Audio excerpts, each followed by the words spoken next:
We are living in the greatest period in human history, a period of massive technological and economic advancement. Never in our history have we been so close to a world where we can live truly free and independent lives. But here's the thing, there are those with money, power, and influence who would rather see you dependent on them and the system they created, a system designed to keep you comfortable, apathetic, and distracted. We believe the road to true independence doesn't come through political elections or senseless regulation, but rather in maximizing the empowerment of the individual. If you feel the same way, then get ready.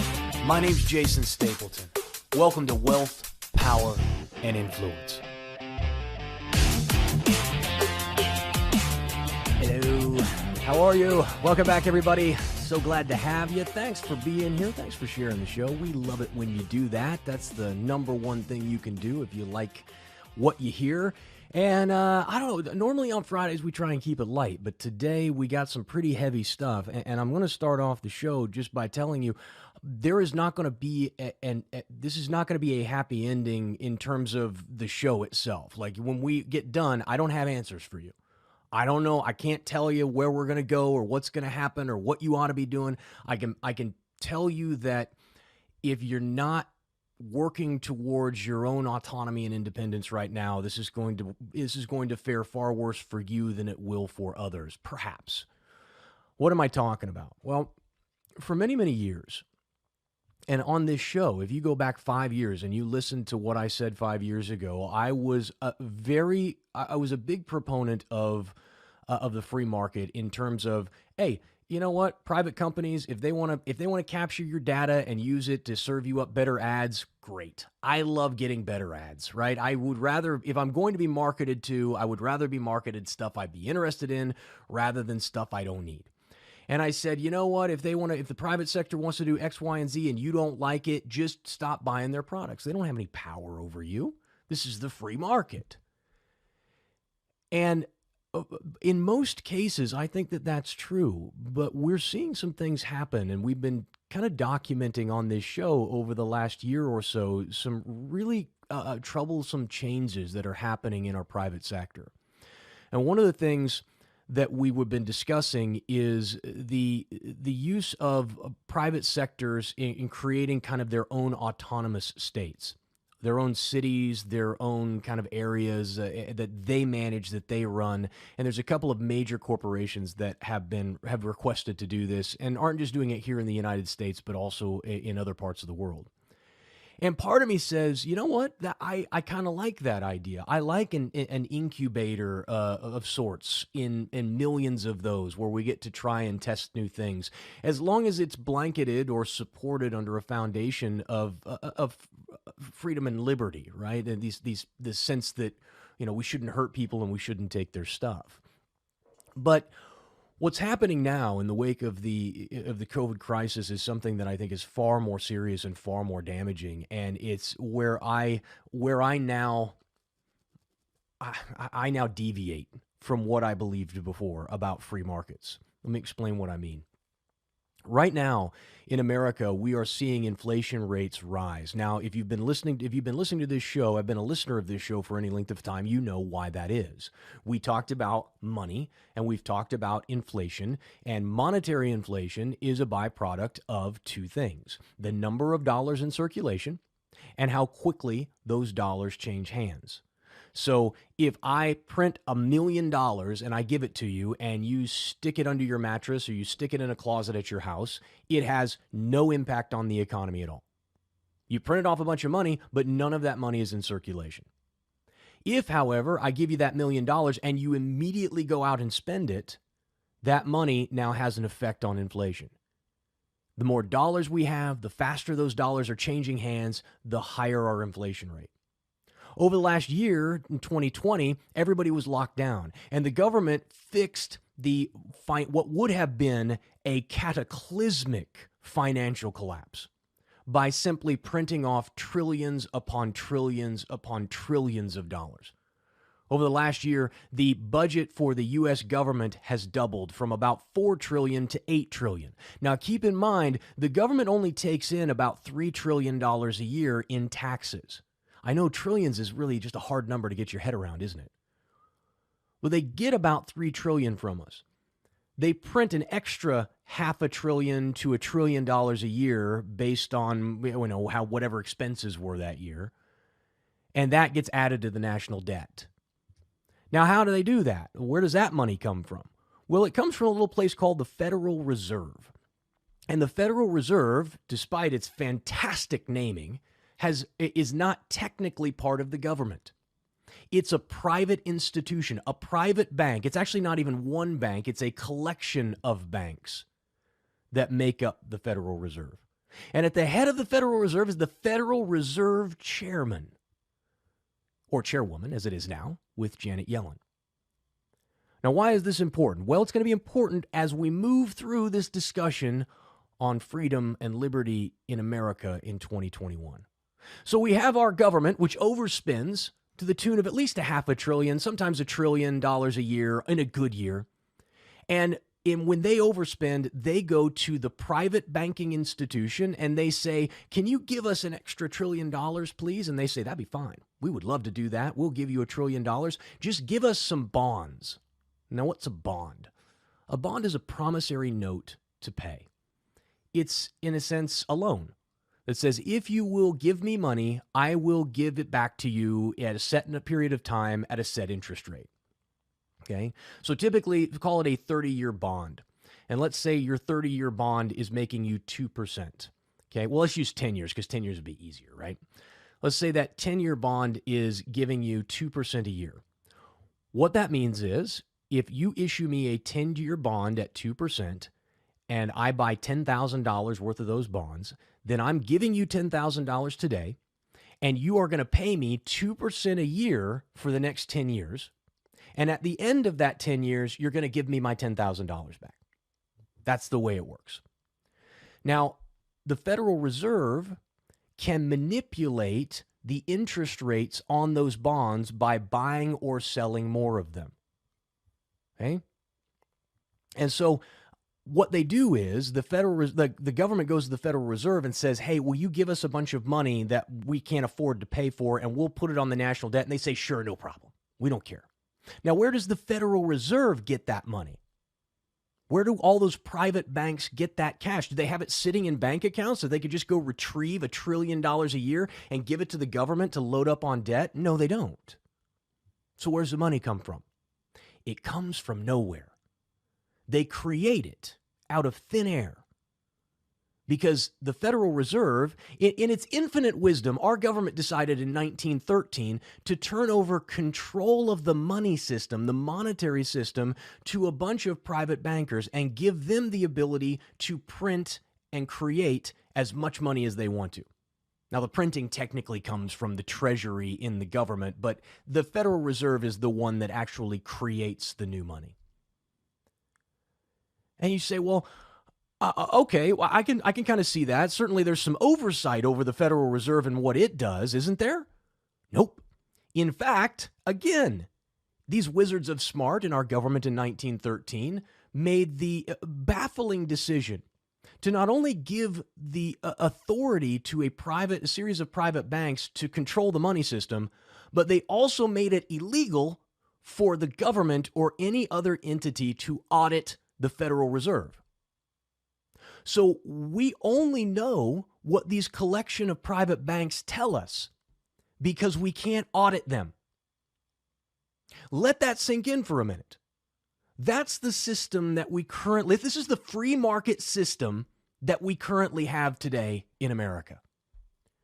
Now, as I said, in a good year, the government prints $500 billion to $1 trillion, and they stick it on the national debt.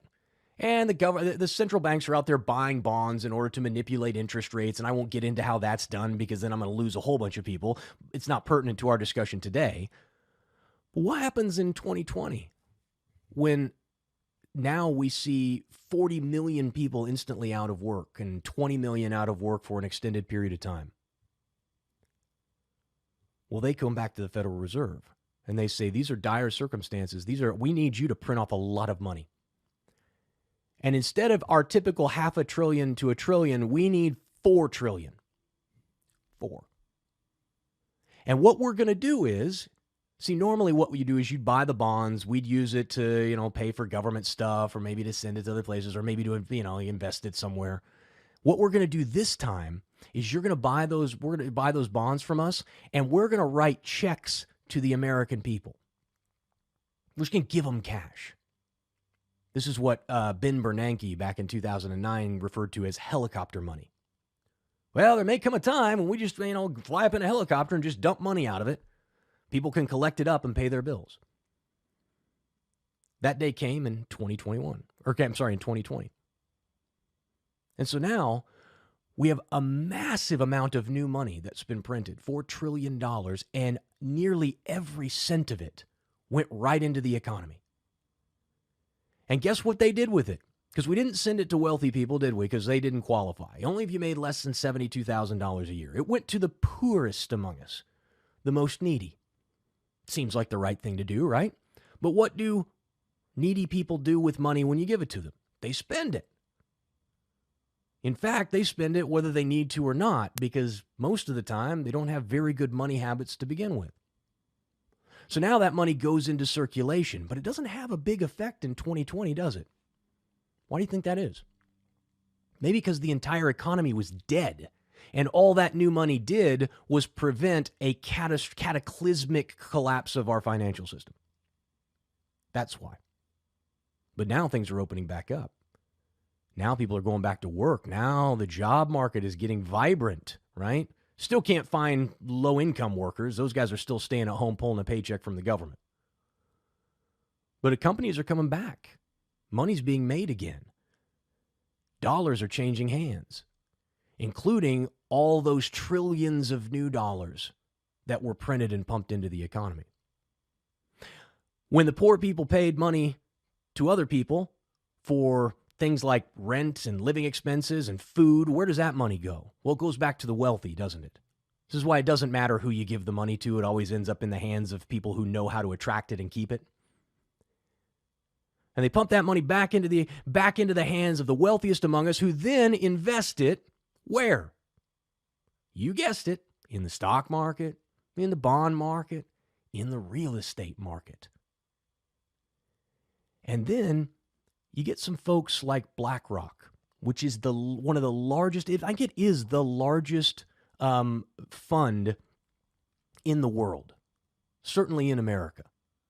I think it's trillions of dollars. Matt, do you have a number on that? I think it's in some of the stuff that they in the article itself. I think it was like a couple $1 trillion or something in assets that they maintain. It's massive. 9 trillion. 9 trillion. 9 okay. trillion. It's the largest money manager in the world, and it also runs a massive technology platform that oversees at least 21.6 trillion in assets, which is Aladdin, which analyzes and tracks investors' portfolios. So 9 trillion in the least. 20-something trillion probably that it can get its hands on, okay? Now, why is that important?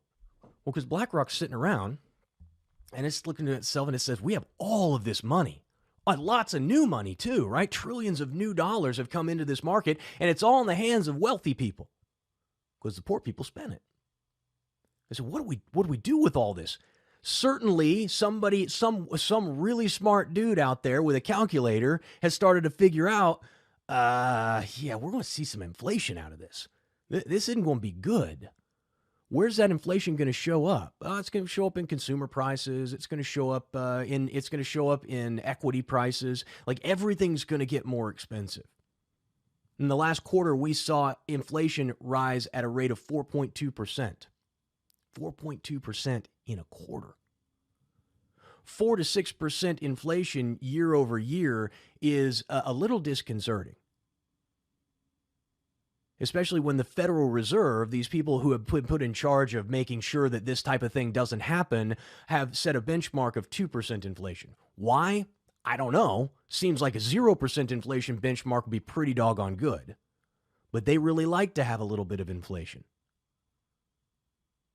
And so now BlackRock's sitting around going, where do we stick all this money? They're like, well, real estate's a pretty good hedge. What have I been telling you guys on this show? Yeah, well, what do you do about what is the relief for high inflation? Milton Friedman says high living. Spend your money as fast as you can. Buy things that appreciate in value, cigarettes, liquor, guns and ammo, that type of stuff, canned goods, things that you can resell later for even if prices continue to rise. All right? The maintain value. Well, one of the other hedges I believe is real estate, and I've talked about that.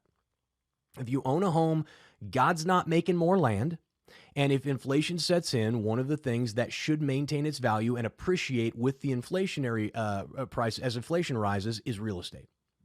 I think BlackRock figured this out and said, let's start buying up residential homes.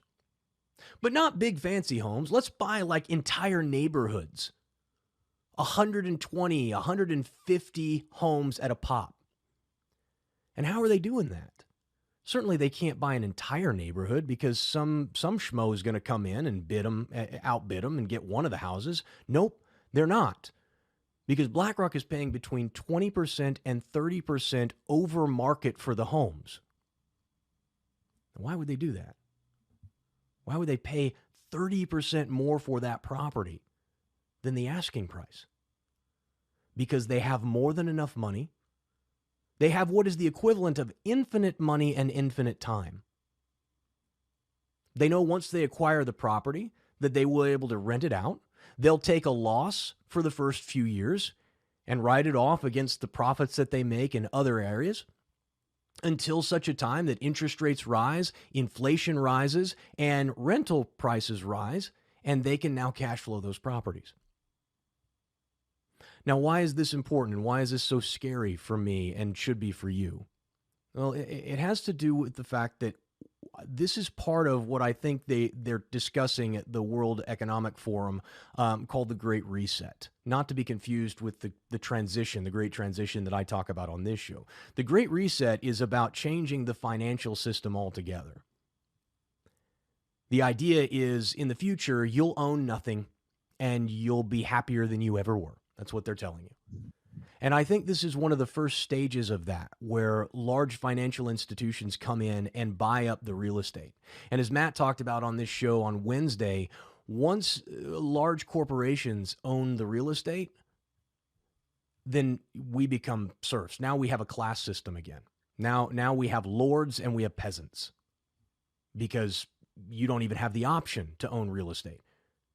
You couldn't purchase it if you wanted to. It's all controlled by large international corporations and investment firms. That's some scary stuff, guys. Not only that, but when these companies or institutions make really bad decisions, they're not going to suffer the consequences. Why? Because the government and the Federal Reserve, the private banks, and Wall Street are all the same people. Take Steve Mnuchin, Trump's Treasury Secretary. Prior to that, he started out in Goldman Sachs. Got done at Goldman Sachs, did he work for the Federal Reserve? I believe he did. I don't remember. Steve Mnuchin, let me see here. Goldman Sachs, hedge funds, film producer. Then he went into politics and ended up there. So he went from Goldman Sachs to the government. I wouldn't be surprised at all if Mnuchin ends up somewhere in the private sector, working and lobbying for the government on the behalf of those companies for the government. And if he doesn't find himself at one point on a bank on the board of the Federal Reserve. If you look at Janet Yellen, she's been bouncing back and forth between government and the Federal Reserve since the beginning of her career. If you go back and look at Ben Bernanke, and before him was, who's the guy before him? The bald guy. I don't remember. Oh, anyway, was it Greenspan? No, well, Greenspan before him, and then after Bernanke, there was another guy, a Goldman Sachs guy, who was a bald guy. Alan Greenspan, same thing. My point is this. These are a revolving door, okay?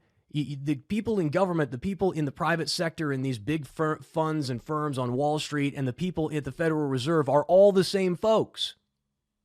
They just bounce back and forth. They all know each other. They all hang out. You can't solve the problem by going to Washington and lobbying Washington. You can't do it by destroying the Federal Reserve, and you can't do it by taking down the institutions on Wall Street. Why? Because they all defend each other. They're interlocking. So what do you do? See, this is where there's a big letdown because I don't know. But I know it's messed up. I know it's dangerous. And I know that you and I are going to suffer the consequences of their bad decisions and their hubris. I also know that there are things that I can control and there are things that I can't. And the things that I can control are the amount of autonomy and the amount of financial freedom that I give myself. The more you focus on that, the more autonomous you are. And what I mean by that is the less reliant you are on someone else for some portion of your life and income. Even if it's meager, even if you're meagerly making less, the autonomy itself gives you some freedom. We talked about on this show how I don't work less now that since working for myself. You know, I probably work more than your average. Well, I know I work more than your average American, but I don't work less. It's not less stressful, right? But I have more autonomy. I have some flexibility in schedule, in location, and some of those kinds of things. I also have the potential to earn a lot more than most people, and I am limited only by my own abilities. I was reading, I actually posted something the other day. I was reading, there's a couple of books here that I really like if you're into business or marketing. Because if you're into business, you've got to be into marketing. And one of the greatest advertising guys in history is David Ogilvy. He owns a big agency, owned a big agency, Ogilvy Consulting, Ogilvy and Mather, which is what it originally was. And now it has lived on long after his death. I think he died in 91 or 97. I can't remember. He was 88 years old. I don't know why I know all that. But this is what he said. He said, here, let me read a little bit. He says, on the day in 1948, when I hung out my shingle, I issued the following order of the day. Quote, this is a new agency struggling for its life. For some time, we shall be overworked and underpaid. In hiring, the emphasis will be on youth. We are looking for young Turks. I have no use for toadies or hacks. I seek gentlemen with brains. Agencies are as big as they deserve to be. We are starting this one on a shoestring, but we are going to make it into a great agency before 1960. Gave himself 12 years. Now, what's funny and what most people don't know is that prior to starting his agency, which he did with one secretary and a two-room office on Madison Avenue, he had not written a single advertisement or wrote a word of copy. Neither one. He had no experience. In fact, what experience he did have in his prior careers, because he was 39 years old when he started the agency, his prior experience was a chef in a kitchen, a door-to-door salesman in Scotland, and a farmer. Those were his occupations. There was a short stint there where he kind of, in World War II, when he worked with the government and worked in government agencies and stuff, but that was how he supported, during the war. And there's a lot we can draw from that, just in terms of it's never too late to start, right? Don't list all the excuses as to why you can't, decide what you want to do, and then make yourself into the person that you want to be. There's all kinds of little stuff there. But really, what really stuck out to me was that statement: agencies are as big as they deserve to be. I think that's true about pretty much everything in life, isn't it? You're as well liked as you deserve to be. You're as wealthy as you deserve to be. You're as respected as you deserve to be. It's about taking ownership of your own life and the results that you get from it. We are as free as we deserve to be. And so I don't know. I don't know what's going to happen with this. I don't know how badly this is going to hurt all of us. By owning a digital business, which is what I suggest everybody do or be working towards, it doesn't absolve you of all risk. Not by a long shot. You are susceptible to a lot of things, but you have more autonomy and you have more freedom than if you choose another path. And so, Matt, I'm gonna read our advertisements for today, and then I'm gonna toss it to Matt so that he can make some comments. I'm sure he's got a lot, and we were talking before the show. But let me tell you a little bit about Skillshare, guys. We talk a lot about increasing your human capital, right? What rare and specialized skills do you have? If you look at your life and you say, not much, Jason, because I haven't cracked a book since high school or college, and I haven't learned a new skill in 20 years. You have some issues. You should constantly be increasing that knowledge and skill. And if you don't have a lot of those, you probably don't got a lot of money either. That's where Skillshare comes in. They have thousands, tens of thousands of classes on every conceivable thing that you could come up with. It could be that you want to learn something creative like photography or video editing and design, maybe marketing or advertising. Maybe you want to learn some technical skills like spreadsheets and bookkeeping, and all of it is there at Skillshare. And right now, you can explore your creativity at Skillshare.com/Stapleton and get a free trial of their premium membership. That's Skillshare.com/Stapleton. I got to tell you guys, I think every single one of you should have a subscription to this. It's easy. It's easy for you when you need to learn something and you don't know how to already have the subscription. The subscription's cheap. I think it's an annual subscription is like $10 a month. Okay. That's super cheap for you to have at your disposal tens of thousands of high quality courses on pretty much anything you can think of. So go check them out, Skillshare.com/Stapleton. And then we got the Jordan Harbinger Show. Guys, if you love this show, you are going to love the Jordan Harbinger Show. If you're looking for a new podcast, then this could be for you. The average podcast listener has 6 in their rotation, and this is one that you should test out. Jordan dives into the minds of fascinating people, from athletes, authors, and scientists to mobsters, spies, and hostage negotiators. Ooh, that's really pretty sexy. Harbinger is undeniably talented for getting his guests to share never before seen or heard stories and thought-provoking insights. Without fail, he pulls out tactical bits of wisdom from each episode. Go check him out wherever you listen to podcasts, or go to his website, Jordan Harbinger Show. That's HARB as in boy, IN as in Nancy, GER, on Apple Podcasts, Spotify, or wherever you listen. Go check them out, guys. Yeah, it's a pretty good show. That's it for today. Got 2. So, Matt, I'll bring you in here. I feel like I did a pretty good job of explaining everything. We didn't get deep into the Great Reset, mainly because I don't know a lot about it. Certainly not enough to speak intelligently on it. But just give me your thoughts. First of all, with BlackRock, you talked about Goldman Sachs and Steve Mnuchin. Here's a little breakdown on BlackRock. Former BlackRock investment executive Brian Deese leads Joe Biden's National Economic Council, effectively serving as his top advisor on economic matters. Biden also tapped Adewale Adeyemo, a former chief of staff to BlackRock chief executive and longtime Democrat Larry Fink, to serve as a top official at the Treasury Department. Meanwhile, Michael Pyle, BlackRock's former global chief investment strategist, who had worked in the Obama administration before joining the firm, serves as chief economic advisor to Vice President Kamala Harris. What you're seeing here is organized crime. This is a criminal racket that's masquerading as government institutions. They're masquerading as public servants, but this is a crime syndicate, and they use you'll see them use a lot of the rhetoric about climate justice and economic justice, and they're using this woke language as a Trojan horse to be able to accomplish their economic goals. And the thing I really want to get people to do is to stop thinking of things in terms of public and private, that is a meaningless distinction. It doesn't functionally mean anything. What you're seeing right now, what BlackRock is doing, is effectively the nationalization of residential real estate. It has the same effect in practice. At the end of the day, you have a small cabal of extremely wealthy, powerful people who are weaponizing and manipulating the system to their own benefit at the expense of the common person.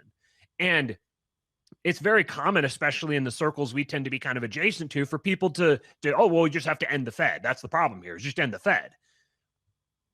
First of all, that's okay, sure, yeah, and I just need to go get elected president and we can solve all the problems. Like that's what the biggest. It's baffling, suggesting to isn't end it? the Fed is idiotic. preposterous. Yeah, Right. and not only that, but they And keep having the same conversations. right. I mean, when I came into this business and got behind this microphone for the first time, that was a major conversation because of Ron Paul, right? His whole in the Fed thing, and that's all they talk about, and it's still all they talk about. They are trapped in a mindset and a period of time and a world that no longer exists, and they're Right. still trying to apply the same ideas, and it's killing the ability to message and reach new people. Right. And it's fundamentally just like these people claim to be like experts in economics, and they're doing like the most economically inefficient thing possible with their time.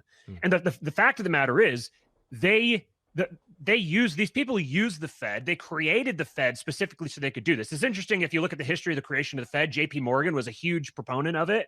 And he was also one of the main financiers for the Titanic, and he was scheduled to go on the Titanic. And at the last minute, he canceled, as well as I think Milton Hershey, the founder of the Hershey Empire. They both canceled at the last minute. And John Jacob Astor and Benjamin Guggenheim and a couple other prominent financial wizards were some of the wealthiest men in the world. They were on the Titanic, and the Titanic sunk. They all died. They were big opponents to the Fed. JP Morgan bailed out at the last minute. He and Milton Hershey, they were big advancers of the idea of the Fed, and then obviously the Fed happened. So it's kind of interesting how that worked out. Well, that could, I mean, probably just coincidence, but it's funny what would have happened if the Titanic hadn't sank, or if those guys hadn't been on the boat either. Maybe history would be completely different. Maybe we could have a whole different mess on our hands, which is probably what would be happening. Yeah. That was exactly my point. That they use the Fed because the Fed is the tool at their disposal. If you take out the Fed, they'll use a different tool. Because they're the ones who've put themselves in the position to decide what the tools are going to be and how they're going to be used. And this is why there's going forward, you're going to see the phrase that we've been using over with my show is privatization of statecraft. That's what's happening right now. They're privatizing statecraft. You're going to see this messaging that I'm sure what they're going to use is the messaging of combat white supremacy, that basically the federal government is a lost cause. It's been infiltrated with white supremacists, and we can't get them out. And this tool is just, these are urgent problems. The climate crisis and the crisis of white supremacist terrorism, and all these things are urgent crises, and we have to manage these. And because everything keeps getting bogged down in government, because government is so inefficient and slow, and they don't have enough power and all of this, companies are just going to start acting directly to solve these issues. And libertarians and conservatives are going to get sucked right into that, because they're like, oh, look, private companies. Oh, they're my friend. Private companies aren't your friend. Private companies are just another organization that wealthy, powerful people use to accumulate wealth and power that they can then use against you. And the secret to all of this, the answer to all of this, is that you have to create wealth and power. That's the currency of the world, wealth and power.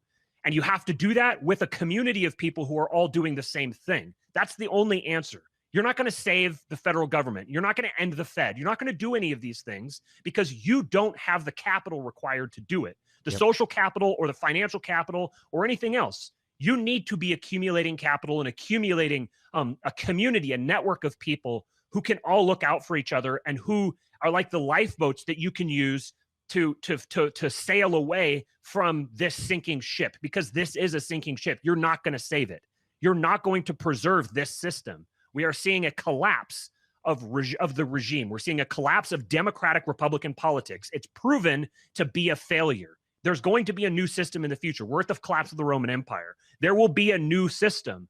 And the people who will succeed the most in that system are the people who have the wealth and power and the foresight to create it and put themselves in positions of power to sustain it when it comes. No, I couldn't agree more. And, we've been moving this way and preaching this message. And for some reason, I don't understand why this is not more palatable to libertarians and conservatives.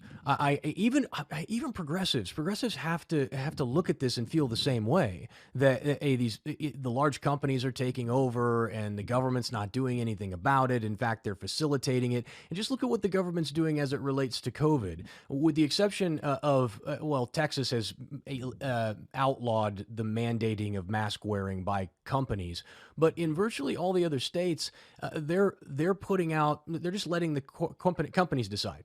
Now, we're going to lift the mandate, but companies can still do it if they want to, right? And so you're seeing, for a long time, the government would relinquish control, like Congress would relinquish control to the president. They'd say, oh, we're going to give you authority to do what you want. And if it works out, yay for us because we agreed to it. And if it's wrong, well, it's wrong because you did it and we didn't do it. That's not, we gave you authority, but not to do that, So it's like, that's the way they kind of operated. And then they also hide most of the work and real damage that they do inside the agencies that they create underneath them. And so they absolve themselves of personal responsibility or moral responsibility for the bad decisions that are made by them and the people in their agencies. But then they also now are shifting some of that responsibility to the private sector and saying, well, we're going to let you guys kind of decide. We're going to let you guys figure it out. And, if it works out, great. Terrific. And if not, we'll blame you. And then we'll haul you back in here and criticize you and, for your screw ups.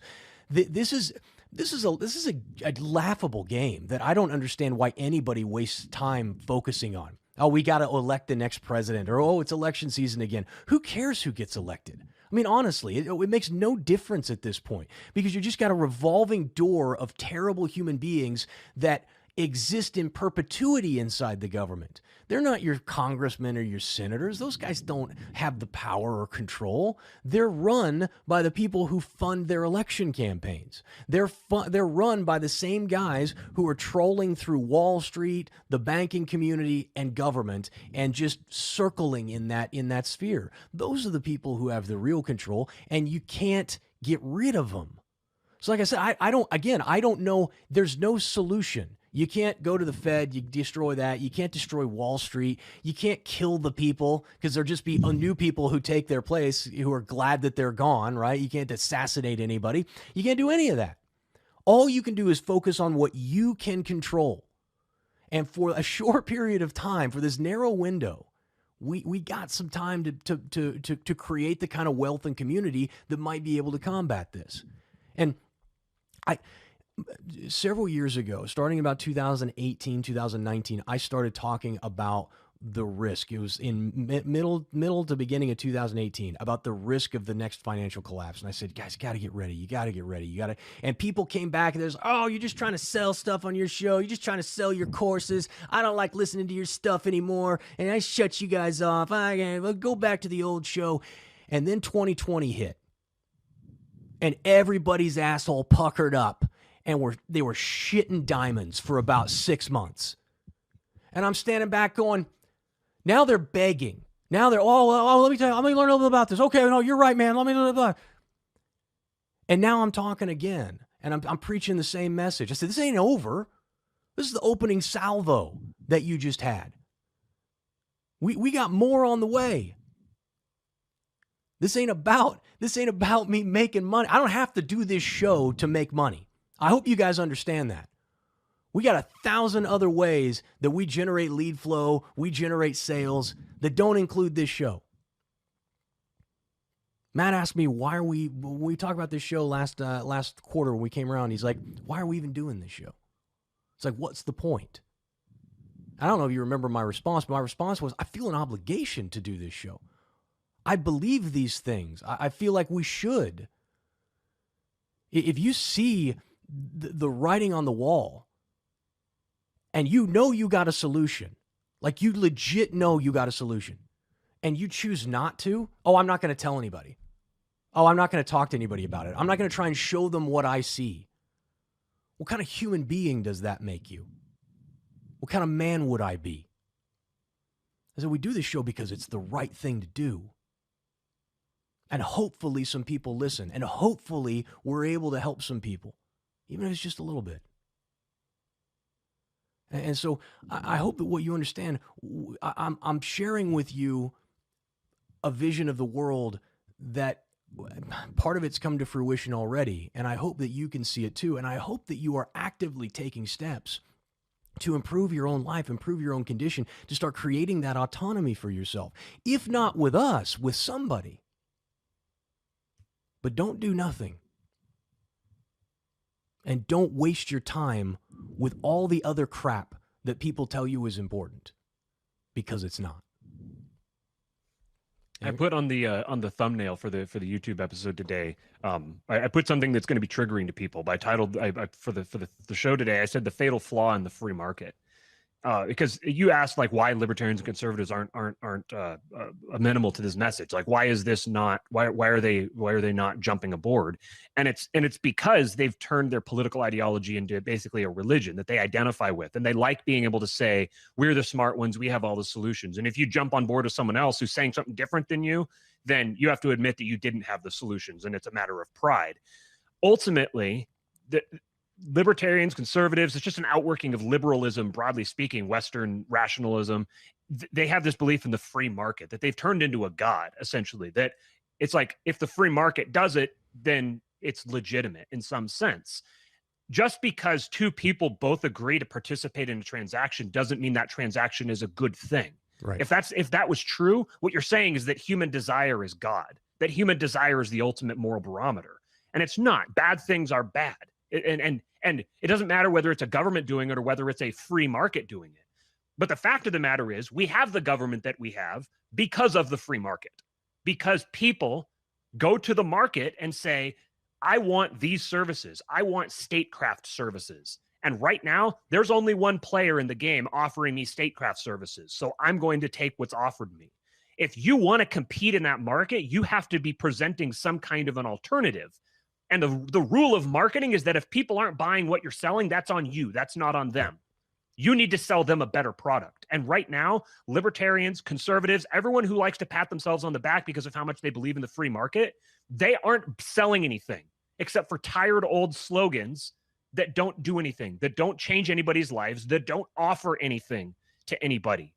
People don't want to take responsibility for themselves, and you can't have rights without responsibility. The only rights you have is the right to be rewarded for fulfilling your responsibilities. You are born into obligations. You are born into responsibility. You must bear that burden. If you do, you can be rewarded, and that's the rights that you get. There are no human rights. The rights that you get are the rights to be rewarded for bearing a responsibility. Most people don't want to bear their responsibilities. 90% of people would rather be safe than free. And if you're selling them freedom and they don't want it, that's on you. You need to sell them something that they want. And it happens that they want lots of things. My buddy Popular Liberty likes to say that people are a lot better at shopping than they are at voting. So offer them something to buy.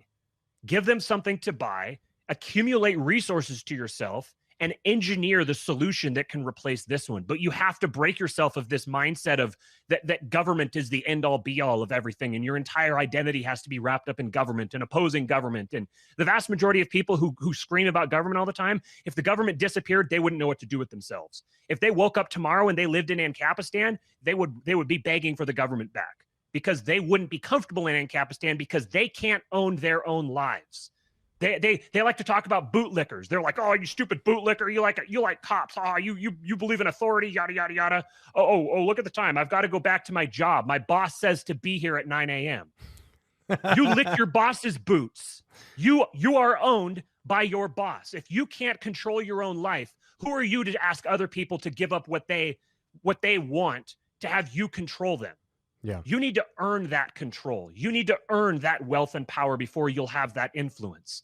And if enough people do that, if enough people join that type of community and work together and deal realistically with the world that's in front of us rather than some hypothetical world that's never going to exist, then you can actually accomplish substantive change. And it just so happens that in the process of doing that, you can make yourself very wealthy and powerful as well. And that's true freedom, is having the wealth and power to do what you want without anybody telling you what to do.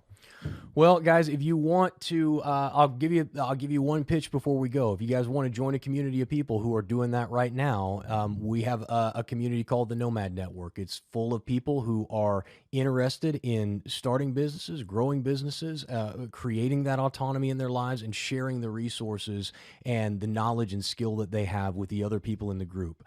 We have a couple of hundred people who are on the network, and we are excited to grow it. We would love to have you too. All you got to do is go to jasonstapleton.com/offer, I believe. Is that right? I'm going to look it up right now, because if you do, Offers, jasonstapleton.com/offers. Right at the very top, you'll see the Nomad Network. And right now, we're giving the first month away for free. So you don't have to pay. It's really cheap anyway, but first month's free. So go to jasonstapleton.com/offers. I will go ahead and drop that link into the description. And Matt, if you want to drop it into the chat, that'd be fine too. And we'll move forward. But I don't know what's going to happen with our community, with our country, and with our our kind of like our economic future. I know that I can't control it right now. I know I want to get to a place where I can, but I know I can control me, and I know I can control the decisions I make every day. And the more time I invest in creating my own autonomy, the better off I'm going to be in the long term. So I hope you all will join us. I hope you all will be part of that with us. And at the very least, I hope you all will continue to come back every single week and listen to this show. And if this was a great episode for you, if you really got something out of it, please share it. Please tell other people about it. Send it to your friends and family and have them listen. This show contained a lot of information about the way our government works and the way our financial system works. And most people don't have a firm understanding of that. And they need to, because in the absence of that education, they're blind to what's happening around them. And we need as many people as we can understanding this information and then applying it to their own lives. So guys, thank you so very much. Please enjoy your weekend, and I will see you back here on Monday to do it all over again. Until then, be safe, be good. I'll talk to you then. If you enjoyed today's show, do me a favor, subscribe and then share it with a friend. And if you're ready to take the next step towards controlling your life, income, and future, then I'd like to help. Just go to controlthesource.com to get started.